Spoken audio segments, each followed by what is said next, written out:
penuh keunikan dan penuh kejutan. Tapi seperti apa yang ada di dalamnya? Ini dia suku Bugis. Halo teman-teman semuanya dan Bu Yasnita. Kali ini kita ada di Taman Mini Indonesia Indah, tepatnya di Anjungan, Sulawesi Selatan. Sebelumnya, kita mau perkenalkan nama dulu nih. Nama aku Olivia. Sebelah kanan aku ada Agnes, sebelah kiri aku ada Deska, yang di belakang ada Raisa, Nanda, dan Fadli. Teman-teman, mau tahu lebih banyak tentang suku Bugis? Yuk ikutin kita. Provinsi Sulawesi Selatan terletak di Jazirah Barat Daya, Pulau Sulawesi yang berbatasan dengan Provinsi Sulawesi Tengah di bagian utara, Teluk Bone di sebelah timur, dan Laut Flores di sebelah selatan serta Selat Makassar di sebelah barat. Memiliki satu kabupaten dan dua kota madya dengan luas sekitar 82.768 km persegi yang didiami oleh 4 suku bangsa yaitu suku Bugis, suku Makassar, suku Mandar, dan suku Toraja. Tentu suku Bugis ini banyak mitos ya. Banyak mitos bahwa suku Bugis ini berasal dari Tomanurung.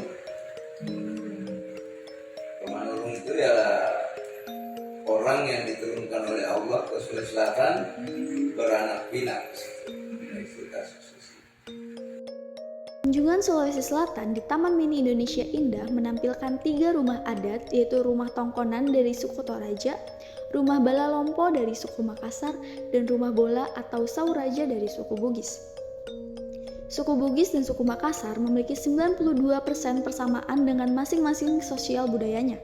Kemudian yang unik ada di syarat perkawinan, yaitu mahar yang sangat mahal. Nah kalau di Toraja, upacara kematiannya yang mahal.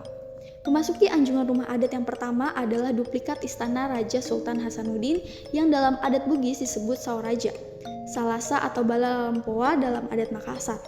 Di halaman anjungan terdapat patung pahlawan nasional Sultan Hasanuddin sebagai lambang kepahlawanan rakyat Sulawesi Selatan.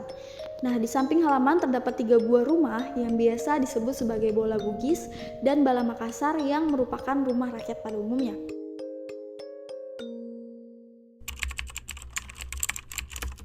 Gajang berarti kalau orang sini dibilang baku parang, baku pedang. Jadi otomatis bisa dikatakan pertarungan untuk menyelesaikan sebuah masalah. Persiapan atau syaratnya itu dilakukan oleh, kalau bisa saya bilang, manusia pilihan yang mempunyai ilmu kebal.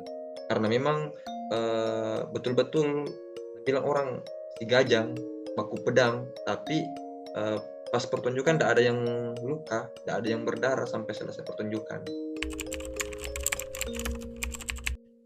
Sekarang yang ada di wilayah Sulawesi Selatan, khususnya di wilayah Bugis Makassar ya, terkadang kami juga contoh kemarinnya di Boni sendiri itu kan setiap ada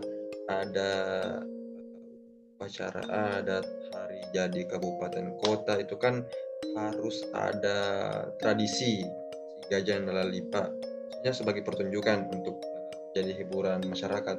Tapi kembali lagi ke kebijakan pemerintah, tidak semua pemerintah yang ada di dinas terkait, dalam hal ini dinas pariwisata, itu paham atau memang dia tahu arti si gajah Nalalipa. Jadi contoh ya, 2 tahun lalu itu sempat hilang dikarenakan kepala dinasnya itu bukan orang Bugis Makassar, orang luar, tapi jadi ditempatkan di wilayah Bugis.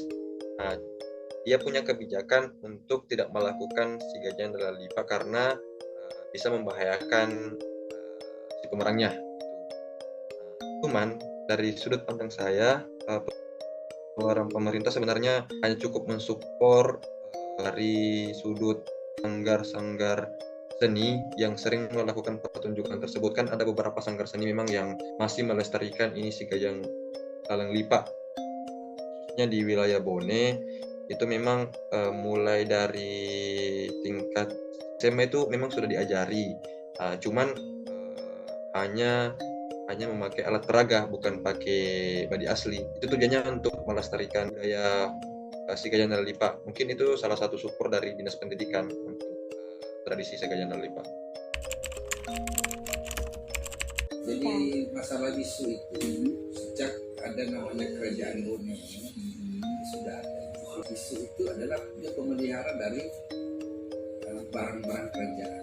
Bisu ini adalah lelaki yang berperawakan perempuan tetapi tidak berbeda tadi yang satu.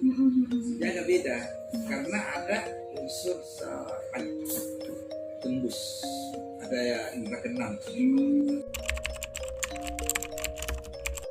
Disebut dulu Islam. Nah sekarang tergantikan ketika dia Islam, masuk Islam, dia tidak lagi berperan seperti itu karena sudah ada imam-imam agama Islam kan. Jadi dia hanya pemeliharaan benda-benda pusaka. Berarti sekarang menjadi pemeliharaan benda-benda pusaka. Sama pelantikan raja yang bisa dilestarikan melalui peran-peran pariwisata, di mana yang masih tersisa inilah yang perlu ini. Kalau untuk yang lebih jauhnya sudah kayaknya sudah, karena pelantikan pematuah istilah bisu itu yang terakhir itu kan meninggal.